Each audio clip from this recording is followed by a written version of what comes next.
우리는 계속해서 마태복음 속에서 하나님께서 우리 바로 예수 그리스도를 믿는 믿음을 가진 예수님의 제자들에게 꼭 전가하고 싶은 그런 하나님의 의도를 우리가 살펴보고 있습니다.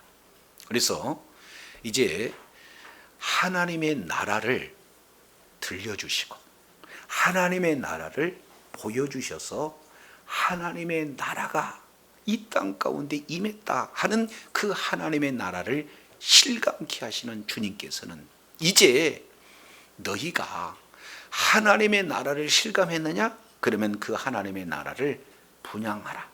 그 하나님의 나라를 많은 사람에게 전파해라. 너희들도 똑같이 하나님의 나라를 눈으로 보게, 귀로 들어서 눈으로 보게, 실감하게 하는 그 사명을 너희가 감당을 해야 된다. 이것이 우리 주님께서 이 시대 우리에게 요구하시고 계시는 내용이에요.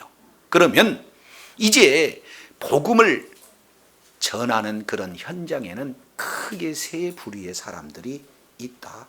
하나님의 말씀을 그대로 받아서 영접하는 자도 있고, 또 이제는 오히려 그 말씀을 받지 않는 소극적으로 말씀을 거부하는 자도 있지만, 심각한 것은 복음을 전하는 자를 대적하는 그런 세력도 있다.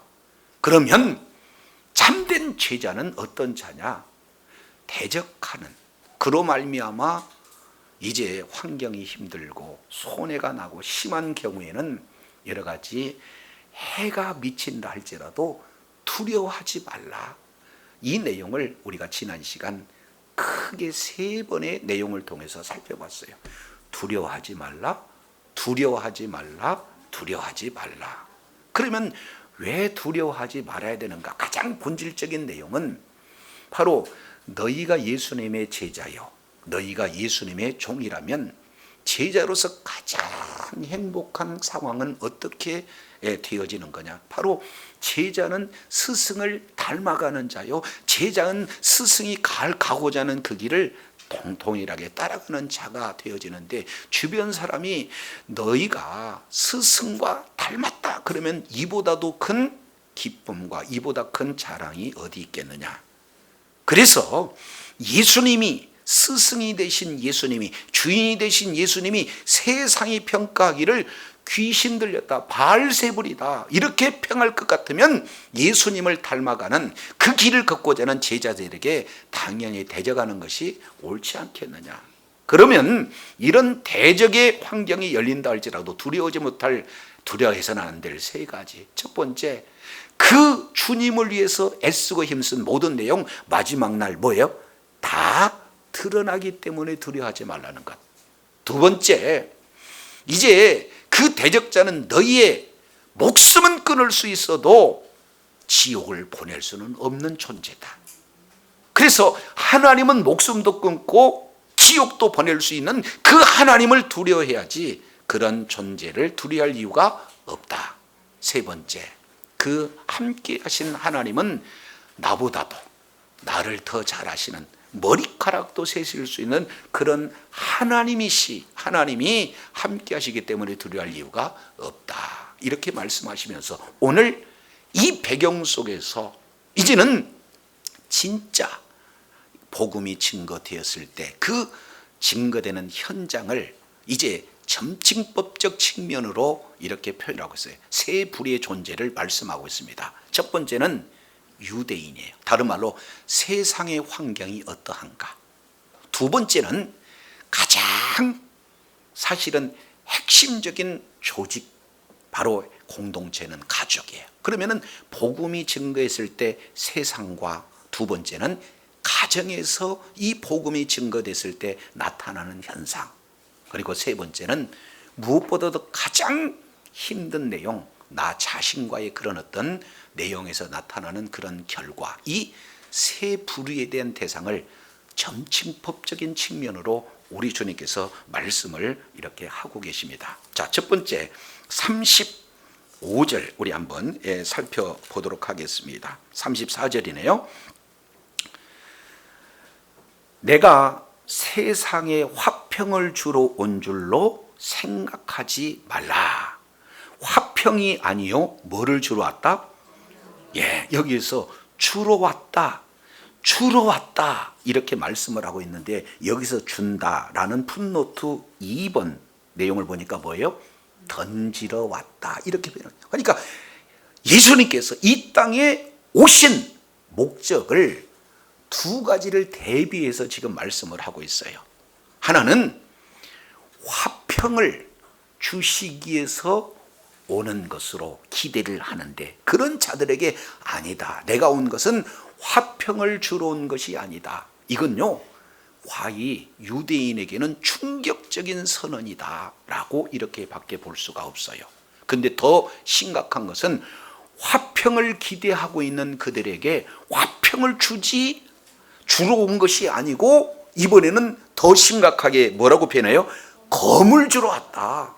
이것은 참 이해하기 어려운 내용이에요. 그래서 화평과 검, 이 두 가지 핵심 키워드를 우리가 바로 이해하지 못하면 오늘 본문 전체를 이해할 수가 없게 되어지는 거예요. 자, 그러면은 첫 번째 화평의 문제를 우리가 살펴보게 되어집니다. 이 화평은 샬롬이라고도 하고 에이레네라고도 이렇게 해요. 그러면은 이 샬롬, 화평, 이 내용은요 이스라엘 백성들이 지금까지 소망하고 지금까지 기대한 한 단어를 찾아라. 그것은 바로 화평, 다른 말로 샬롬 상태를 이렇게 말씀을 하고 있어요. 왜 그러냐면 이스라엘 백성들은 지금까지 수천 년 동안 조상들, 그리고 그 후손들이 기대하고 있는 자가 누구냐? 메시아에 대한 기대입니다. 그런데 그 메시아에 대한 그 내용을 통해서 보면 메시아가 이 땅에 오실 때 뭐를 주러 오시는 분이냐? 화평을 주러 오신 분이다 하는 그 내용을 이사야서 9장 6절 이 내용을 이렇게 말씀하고 있습니다. 이사야서 9장 6절 좀 띄워주세요. 이제 이사야서 9장 6절 이 내용을 통해서 보면 한 아이가 우리에게서 낳고, 그리고 한 아들을 우리에게 주신 바 되었는데, 그 아들 이름을 이렇게 표현해요. 기묘자, 모사. 또 그 다음에 뭐예요? 네, 전능하신 하나님, 영존하신 아버지. 그 다음에 뭐예요? 평강의 왕. 이렇게 말씀을 하고 있어요. 그러니까 메시아가 오면은 평강을 주시는 왕으로 오실 것이다. 이건 바로 히브리인들이 가지고 있는 바로 메시아관을 이렇게 말씀을 하고 있습니다. 또 한 군데 보겠습니다. 스가랴서 9장 9절로 10절 이 내용을 통해서 보면은 시온에 따라 크게 기뻐하라, 예루살렘 따라 즐거이 부를지어다.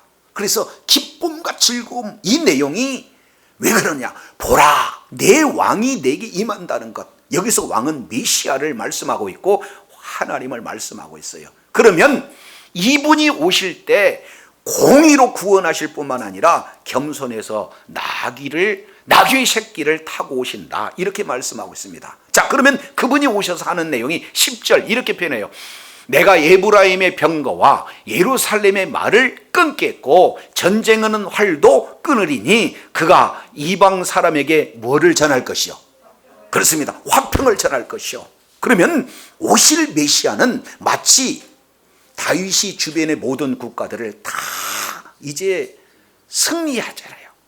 그리고 더 이상 전쟁이 없잖아요. 평강이 임하잖아요. 그들로부터 조공을 받잖아요. 이러한 강력한 메시아가 그들이 소망하는 메시아 상이에요. 그러면 메시아의 대표적인 한 단어는 뭡니까?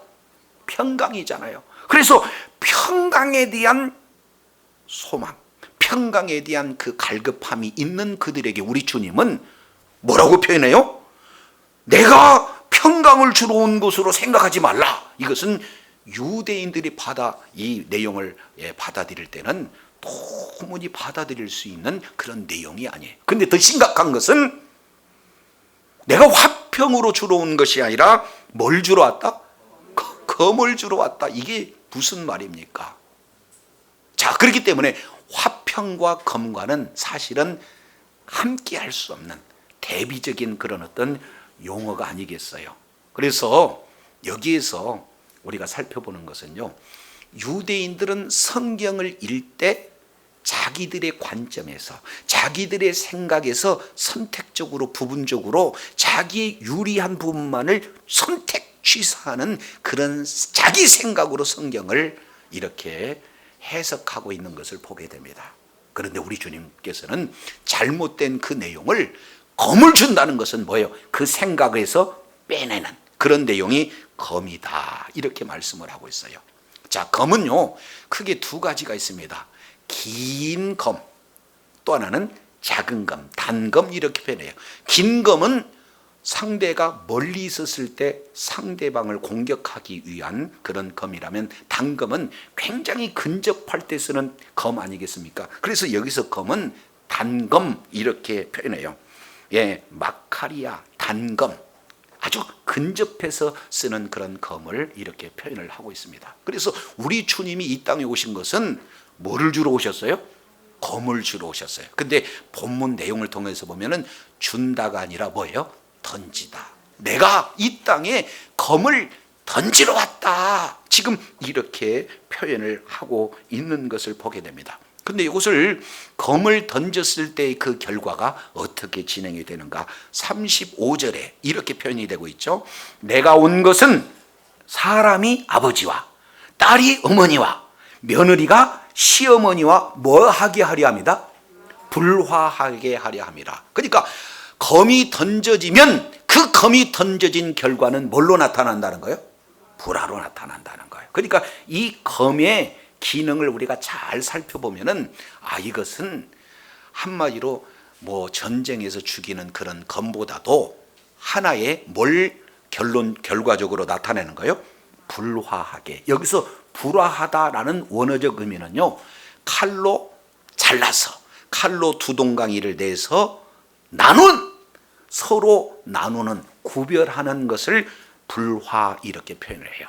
그러면은 이제 그 칼이 던져지는 가정, 그 칼이 던져지는 이런 사회 내용을 보면은 결과가 뭘로 나타난다는 거예요? 불화가 나타난다는 거예요. 자, 그러면은 첫 번째입니다. 대상이에요. 유대인에게 화평을 기대하고 있는 유대인에게 검이 던져지게 되면은 유대인과 뭐가 이루어진다는 거예요? 불화가 이루어진다는 거예요. 두 번째 대상입니다. 그 검이 유대인에게 뿐만 아니라 가장 가까운 가족, 오늘 내용을 통해서 보니까 사람이 아버지와 이렇게 표현했을 때 이 사람은 뭐냐면은 남자예요. 그러니까 이 아들과 아버지에게 이 검이 던져지게 되면은 이 두 사이가 어떻게 되는 거예요? 나눠진다는 거예요. 불화가 된다는 거예요. 어머니와 딸이 불화가 되어지고 시어머니와 며느리가 불화가 되어진다. 그러니까 던져지는 그곳에 나타나는 결과는 불화다, 이렇게 표현을 하고 있습니다. 자, 이 내용을 통해서 보면은, 자세히 보게 되면은, 아, 이 칼의 정체가 무엇인지, 화평과 무슨 관계가 있는지, 이 부분을 우리가 조금 더 살펴보게 되어지면은, 자, 히브리서 4장 12절 내용을 통해서 보면은 검의 의미를 이렇게 표현을 하고 있어요. 하나님의 말씀은 살았고 또 활력이 있어 좌우의 날선 어떤 검보다 예리하여 혼과 영과 관절과 골수와 그리고 마음의 생각과 뜻을 뭐예요? 판단한다니, 이것을 구별한다는 거예요. 그러니까 한마디로 본다면은 혼과 영이 사실은 나눠질 수 없는 상태인데도 말씀으로는 나눌 수 있고, 관절과 골수를 나눌 수도 없는데 뭘로는 나눠요? 이 세상에 어떤 날카로운 것도 나눌 수가 없는데 말씀으로 나눌 수 있고, 생각이 무엇이고 마음이 뭔지 나누기가 힘든 그것은 뭘로 나눌 수 있다는 거예요? 말씀으로 나눌 수 있다. 그러니까 아, 여기에서 검은 말씀이구나 라는 사실을 볼 수가 있습니다. 자, 이 내용을 한 군데 더 보면은 에베소서 6장 17절 내용을 보면은 구원의 투구와 성령의 검 곧 하나님의 말씀을 가지라. 그러니까 검은 곧 뭐다? 하나님의 말씀이다 라는 사실을 정확하게 해답을 주고 있습니다. 그런데 이 해답을 예수님이 직접 말씀을 하고 있는 그런 장면이 누가복음 12장 이 내용을 통해서 보면은 51절 오늘 똑같은 본문을 우리 주님께서 해석해 주고 있어요. 누가복음의 대상은 이방인들이기 때문에, 자, 마태복음은 유대인의 대상이기 때문에 검이 하나님의 말씀이라는 걸 다 알아들어요. 근데 누가복음 이방인을 대상으로 했던 그들에게는 해석을 좀 하고 있죠. 그래서 내가 세상에 화평을 주려고 온 줄로 아느냐? 내가 너희에게 이르노니 아니라 도리어 뭐하게 하렴이라? 그렇습니다. 분쟁하게 하렴이라. 그러니까 결국 이제 말씀이 선포되어지면은 나눠진다는 것, 분쟁이 되어진다는 것, 이 내용을 지금 말씀을 하고 있어요. 그러면 어느 때 분쟁이 됩니까? 내 생각과 다른 사람의 생각이 뭐예요? 일치하지 않을 때, 다를 때 분쟁이 되어지는 거예요. 메시아가 오면은 화평을 기대하고 있는 그들에게 아니다, 메시아가 오면은 이 화평이 너희들이 요구하는 화평에 그치지 않는다는 것. 그러면 결국 유대인들이 기대하는 화평은 어떤 내용입니까?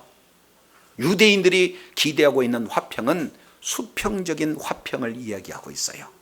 다윗과 같이 강력한 권세를 가지고 주변 나라 한 나라를 정복해서 이제는 그 힘으로 이제는 더 이상 전쟁을 하고자 하는 의욕을 꺾어서 전쟁이 없는 그 화평, 그들은 그 화평을 요구하고 있는데 하나님이 주신 화평은 수평적인 화평에 그치지 않습니다. 진정한 화평은 수직적인 화평이요, 하나님과의 관계 속에서 화평인 줄로 깨달으시길 바랍니다.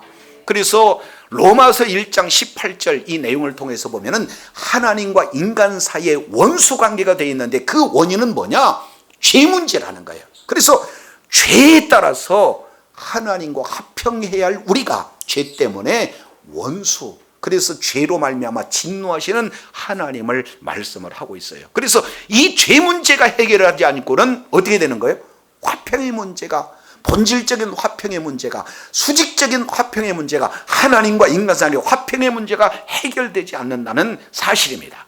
그래서 우리 주님은 가장 본질적인, 내가 이 세상에 오는 것은 바로 수직적인 그 화평을 위함이지 너희들이 기대하는 수평적인 화평의 문제가 아니다 라는 사실을 말씀하고 있습니다. 그래서 예수님께서 이 땅에 오셔서 하나님과 인간 사이에 가로막힌 이 죄 문제를 십자가에서 피 흘려 죽으심으로 속량하심으로 이제는 더 이상 하나님과 인간 사이에 이 원수의 담이 무너지는, 죄악의 담이 무너지는 하나님과 화평의 내용이 이루어진 줄로 믿습니다.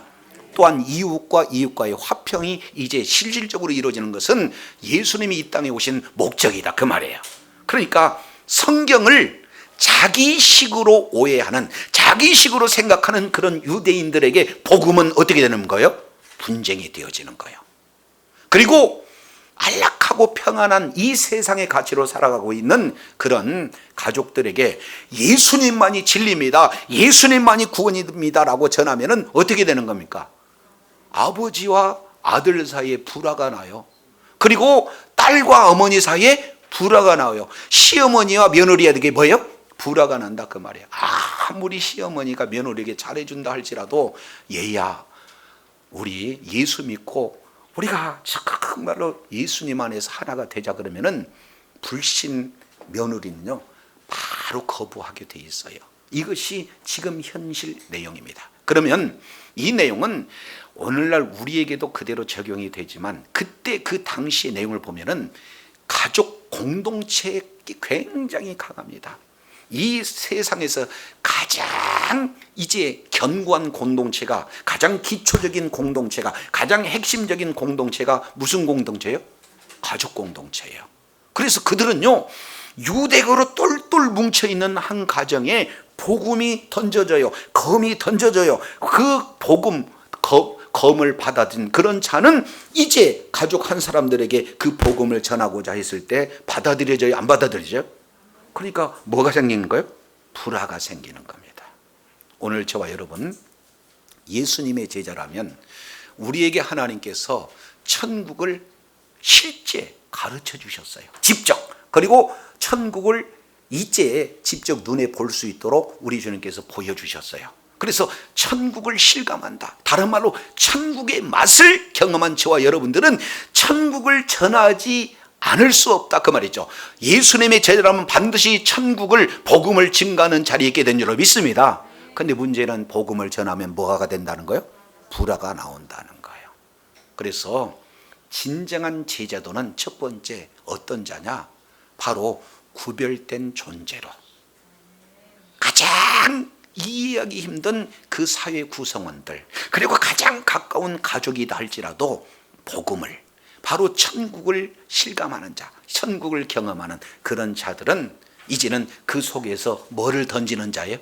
복음을 던지는 자예요. 말씀을 던지는 자예요. 진리를 던지는 자예요. 바로 복음을 그런 증거하는 복된 자리에 있게 되는 줄로 믿습니다. 근데 입을 딱 다물면 어떻게 되는 거예요? 불화 없어요. 이 세상도요, 복음 전하지 않으면은 참 교회도 잘한다 그럴 거고, 그리고 가족 구성원 한 사람들도 잘한다 이렇게 얘기할 수밖에 없는 겁니다. 저와 여러분 있는 그곳에서 불화가 있다는 것은 구별된 삶을 사는 줄로 믿습니다. 복음의 가치를 바로 알고 그 복음의 가치를 있는 그곳에 전하는 그런 자가 바로 첫 번째 그 제자의 본분인 줄로 믿습니다.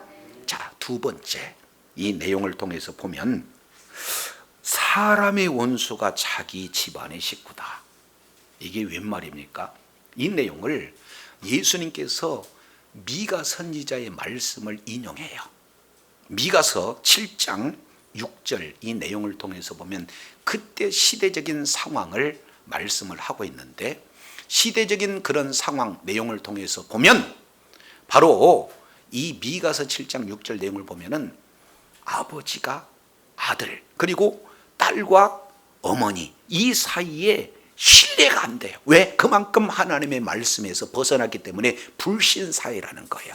그래서 사람의 원수는 자기 뭐예요? 집안 식구다라는 내용을 인용해서 지금 말씀을 하고 있는 것을 봅니다.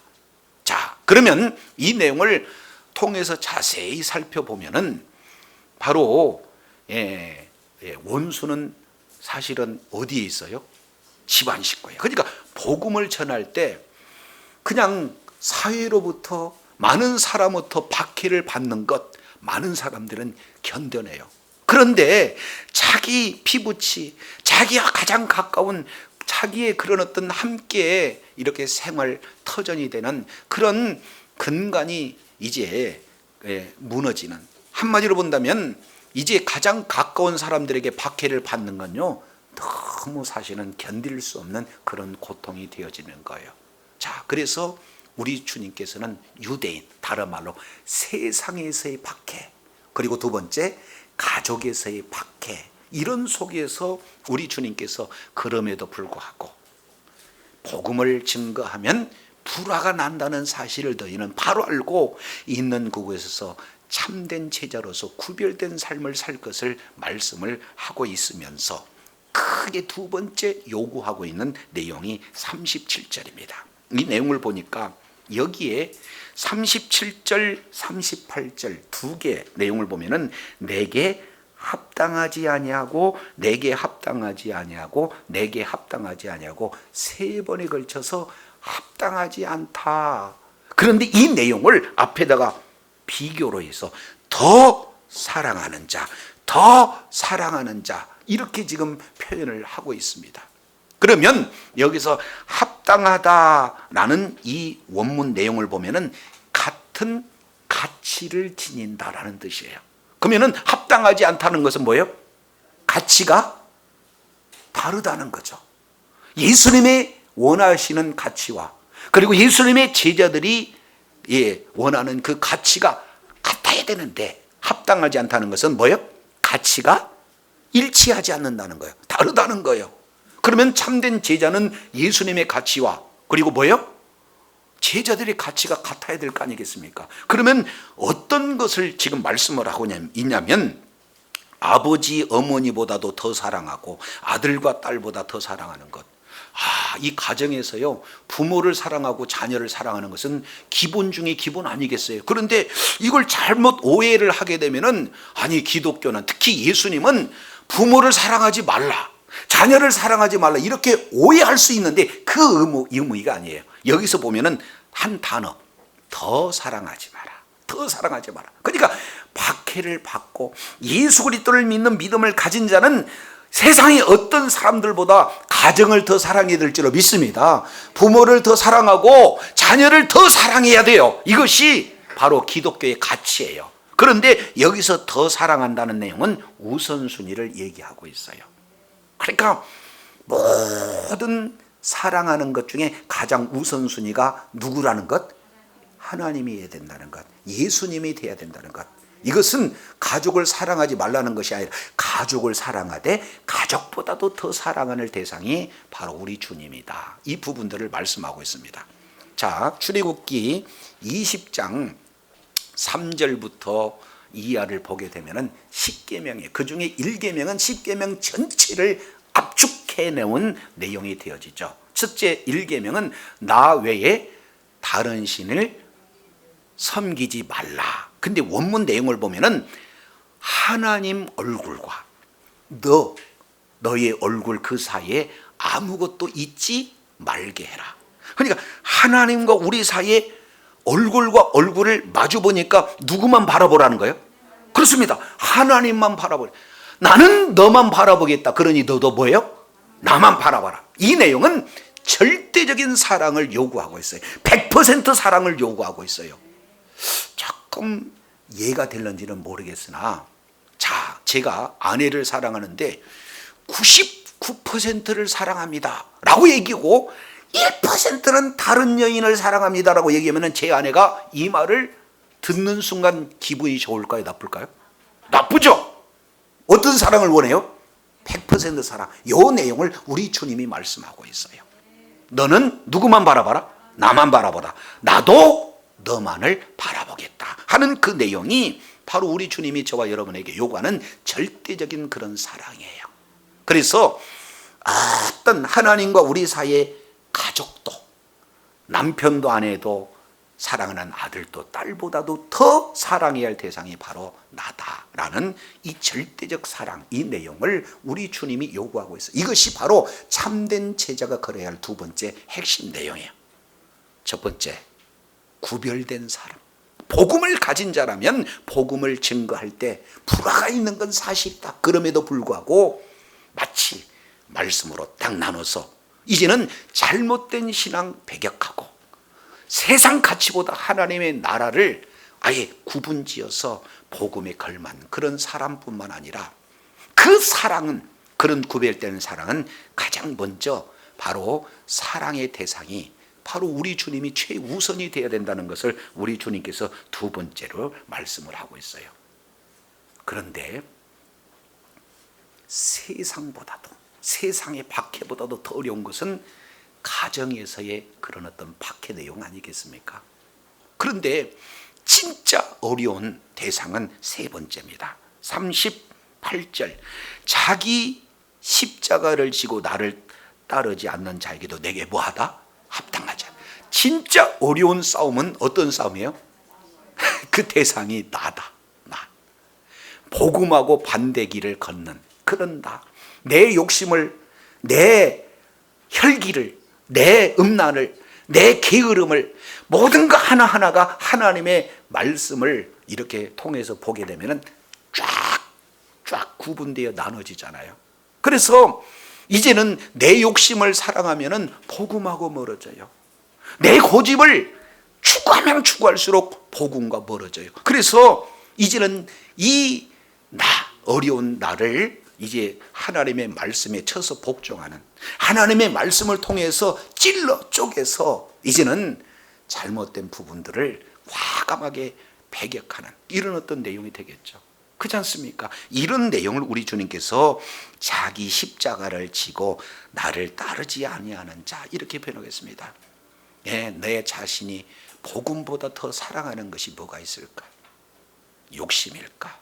아니면 자식일까 아니면 돈일까 명예일까 이런 어떤 내용들을 잘라낸 것, 구별시키는 것이 쉬운 문제가 아니에요. 그러니 성령님 의지하지 않냐고 성령의 능력으로 성령의 도우심으로 이 부분들을 해결하지 않고는 우리가 예수님의 제자로서 합당한 그런 삶을 살 수 없다. 이런 부분들을 볼 수가 있습니다. 세 가지 측면을 종합한 것이 오늘 39절이에요. 39절 내용을 보면은 뭐예요? 자기 목숨을 얻는 자는 뭐 할 것이요? 자기를 위해 자기 목숨을 잃은 자는 뭐 하리라? 굉장한 역설입니다. 이거 종합적인 내용이에요. 자, 한번 생각해 보세요. 아니, 예수님보다, 자녀보다 예수님을 더 사랑한다는 이거 사실은 쉬운 문제겠어요? 어려운 문제겠어요? 그잖아요. 지금 뭐 손주들도 지금 있는데 이건 눈에는 이게 아프지 않을 그런 존재들이잖아요. 그래서 구약에 아브라함에게 이런 네가 나를 더 사랑하느냐 하는 테스트가 이루어집니다. 자, 구약 아브라함의 내용을 통해서 보면은 17장에 이제 아브라함은 남자의 기능이 죽었어요.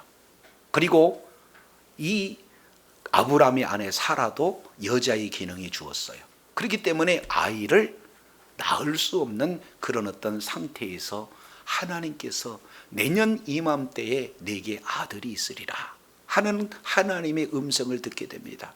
그리고 그 약속대로 우리 주님께서는 아이를 주었어요. 시간이 지납니다. 하나님께서 도저히 낳을 수 없는 그런 부부에게 말씀대로 자녀를 주었다면 주신 하나님을 더 가까이 해야 되지 않겠습니까? 그런데 시간 속에서 하나님에 대한 관심보다도 하나님이 주신 선물인 자녀의 관심을 더 갖게 됩니다. 그래서 하나님을 사랑하는 것보다 오히려 자식 사랑하는 것이 넘치게 되죠. 그랬을 때 우리 주님께서 누구를 더 사랑하느냐? 그래서 이제 창세기 22장 1절 2절 내용을 통해서 보면은 내 아들 사랑하는 독자 이삭을 모리아산에서 드리라. 여기서 중요한 단어는 뭐예요? 내 사랑하는 아들이에요. 그러면 사랑하는 대상이 아들이냐 아니면 그 아들을 주는 하나님 나냐, 이거에 대한 시험이 임하게 되어지고 아브라함은 결단합니다. 비록 내가 눈이 어두워서 하나님이 주신 선물 자녀를 더 사랑하다가 보니까 그 선물을 주신 하나님을 놓쳐버렸다. 그래서 과감하게 아이 이삭에게 칼을 대기 들이댑니다. 그랬을 때 아브라함아 아브라함아 그만 됐다. 이제야 네가 나를 경외한 줄 아노라.